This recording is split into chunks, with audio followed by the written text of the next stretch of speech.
മകരവിളക്ക് ദിവസം അയ്യപ്പ വിഗ്രഹത്തിൽ ചാർത്താനുള്ള തിരുവാഭരണം വഹിച്ചുള്ള ഘോഷയാത്ര പന്തളത്ത് നിന്ന് യാത്ര തിരിച്ചു.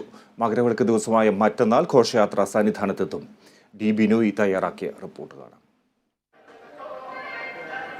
ശരണമന്ത്രങ്ങൾ കൊണ്ട് നിറഞ്ഞു നിന്ന ഭക്തിസാന്ദ്രമായ അന്തരീക്ഷത്തിൽ പന്തളം പുത്തൻമേട കൊട്ടാരത്തിന് മുന്നിൽ സജ്ജമാക്കിയ പ്രത്യേക പന്തലിൽ നിന്നുള്ള തിരുവാഭരണ ഘോഷയാത്ര ശബരിമല സന്നിധാനത്തേക്ക് പുറപ്പെട്ടു കഴിഞ്ഞിരിക്കുന്നു.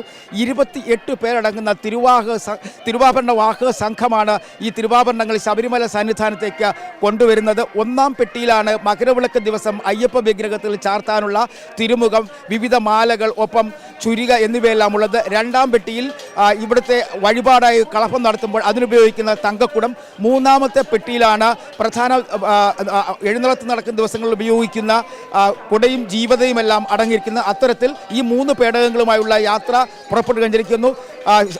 പന്തളം കൊട്ടാരത്തിൻ്റെ ഭാഗത്തുനിന്ന് പുറപ്പെട്ടപ്പോഴേക്കും ശരണമന്ത്രങ്ങൾ മാത്രമായിരുന്നുവെങ്കിൽ മണികണ്ഠൻ ആൽത്തറ കഴിഞ്ഞപ്പോഴേക്കും ആചാരാനുഷ്ഠാനങ്ങളോടുകൂടി തന്നെ വലിയ ആചാരത്തോടു കൂടി തന്നെയാണ് തിരുവാഭരണ ഘോഷയാത്ര ശബരിമല സന്നിധാനത്തേക്ക് നീങ്ങിക്കൊണ്ടിരിക്കുന്നത്.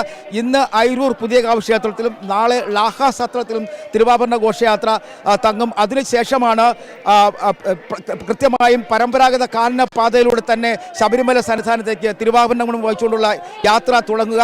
ഉച്ചയോടുകൂടി, അതായത് 15 മകരവിളക്ക് ദിവസം ഉച്ചയോടുകൂടി തിരുവാഭരണം വലിയാന വട്ടത്തെത്തും. അവിടെ വെച്ച് ദേവസ്വം ബോർഡ് അധികൃതർ തിരുവാഭരണ സംഘത്തെ സ്വീകരിക്കും. പിന്നീട് ഉച്ചയ്ക്ക് 3 മണിയോടുകൂടിയാണ് അവിടെ നിന്നും യാത്ര പുറപ്പെടുക.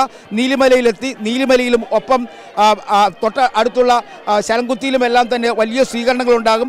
5:30 മണി കഴിഞ്ഞ് 6 മണിയോടുകൂടിയായിരിക്കും തിരുവാഭരണത്തിന് വലിയ സ്വീകരണം നൽകി ശബരിമല സന്നിധാനത്തേക്ക് കൊണ്ടുവരും. അതിന് തൊട്ട് പിന്നാലെ 6:30 മണിയോടുകൂടി തന്നെ തിരുവാഭരണങ്ങൾ ചാർത്തിയുള്ള ദീപാരാധന നടക്കും. അതിന് ശേഷമായിരിക്കും പൊന്നമ്പലം വീട്ടിൽ മകരവിളക്ക് തെളിയുക. അക്ഷരാർത്ഥത്തിൽ ശബരിമല പൂർണ്ണമായും മകരവിളക്കിന് ഒരുങ്ങിക്കഴിഞ്ഞിരിക്കുമെന്ന് തന്നെ പറയാൻ കഴിയും. കഴിഞ്ഞ 2 ദിവസം തിരക്ക് കുറവായിരുന്നുവെങ്കിലും ഇന്ന് തിരക്കൽപ്പം കൂടിയിട്ടുണ്ട്. ഇതര സംസ്ഥാനത്തുള്ള തീർത്ഥാടകരാണ് അധികം പേരും ഇപ്പോൾ സന്നിധാനത്തേക്ക് എത്തിക്കൊണ്ടിരിക്കുന്നത്. സന്നിധാനത്തിൻ്റെ 10 പ്രധാന പ്രദേശങ്ങളിൽ മകരവിളക്ക് കാണുന്നതിന് വേണ്ടിയുള്ള സൗകര്യങ്ങൾ ഒരുക്കിയിട്ടുണ്ട്. അവിടെയെല്ലാം തന്നെ ചെറിയ കുടിലുകൾ കെട്ടി തീർത്ഥാടകർ തങ്ങിക്കഴിഞ്ഞിരിക്കുന്നു.